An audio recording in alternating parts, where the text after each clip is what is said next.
Hi, I'm super delighted to have you here with me today. It's been a lovely journey talking about ways to best show our love for our children in an effective manner. And it's been lovely having you with me. In case this is your first time here, I'd like to welcome you and celebrate you. And in case you've not watched the first part, I will encourage you to watch the first part also after now, which the link is going to be in the description somewhere around this video, so I'd like you to go ahead and watch the other part of it. Last week we talked about some things that are ingredients and vital, which are key points for parents to know in order to put into practice. Remember that the children you invest in today is not just for the benefit of today, but you're investing in the future, you're investing in tomorrow. So it is important to take your time and do this. And so last week we talked about 4 points which are ingredients or vital keys in showing love effectively to our children. And we talked about quality time, we talked about active listening, positive reinforcement, and then consistent boundaries. So today we will not be going to those ones. We'll be talking about some other aspects. Yes, 4 more points to go today also. And the first one I like to talk about is physical show of affection. Yes, when you talk about physical show of affection, it has to do with physical touch, it has to do with hugs, kisses, and every other physical things that will create foster bond between you and your children.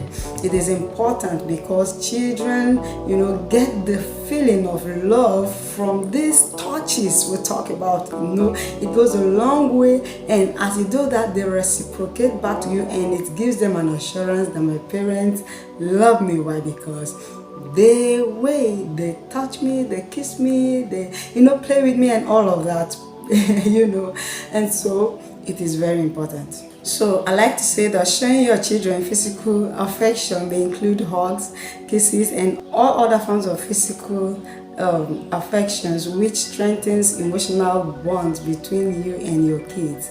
It is necessary because these children learn more from that interaction, the things you do that speaks directly to their emotion and strengthens them emotionally.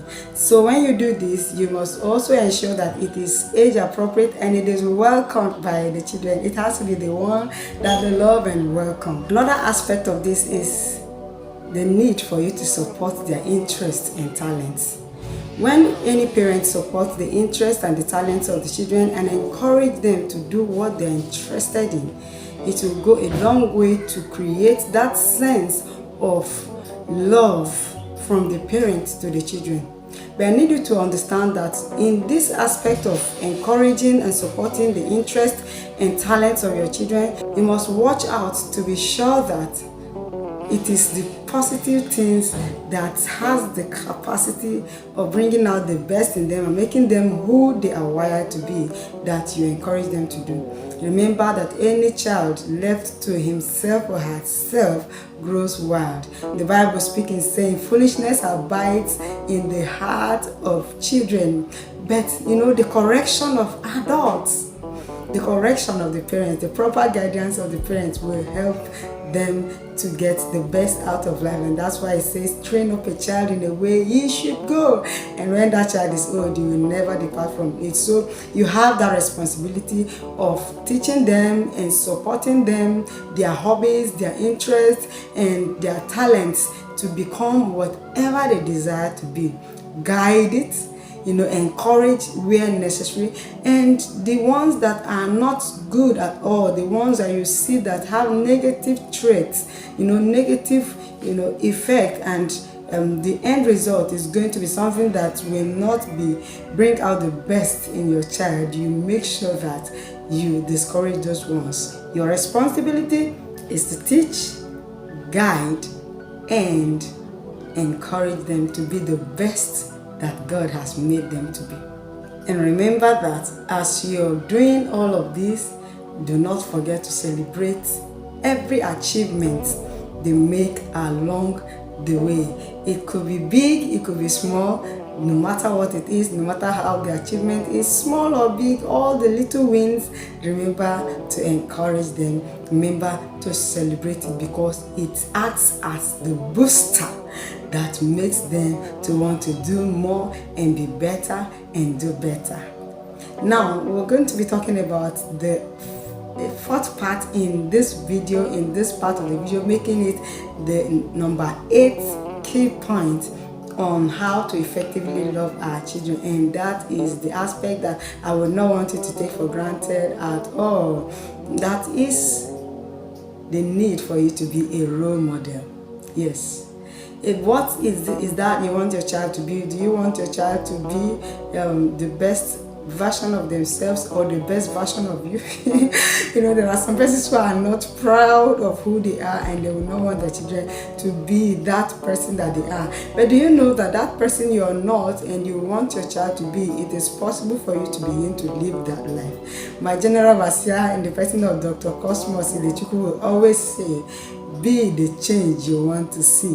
So if you want that child to be that person, that thing you will always desire that child to be, then begin to lead and live that kind of life. Model the life for them. Children most times become better at seeing and doing what you're doing.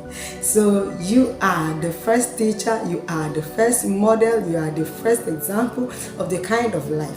You see, we have homes today that the parents are like cats and rats, or cat or dog and whatever you can call it, but then it all started from the lives their parents modeled for them.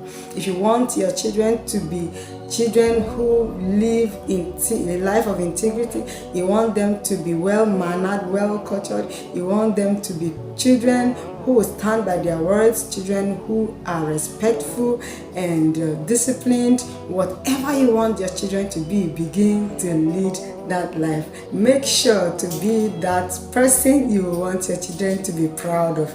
Make sure to be that person you want to see. So tell me, how would you want your child to live?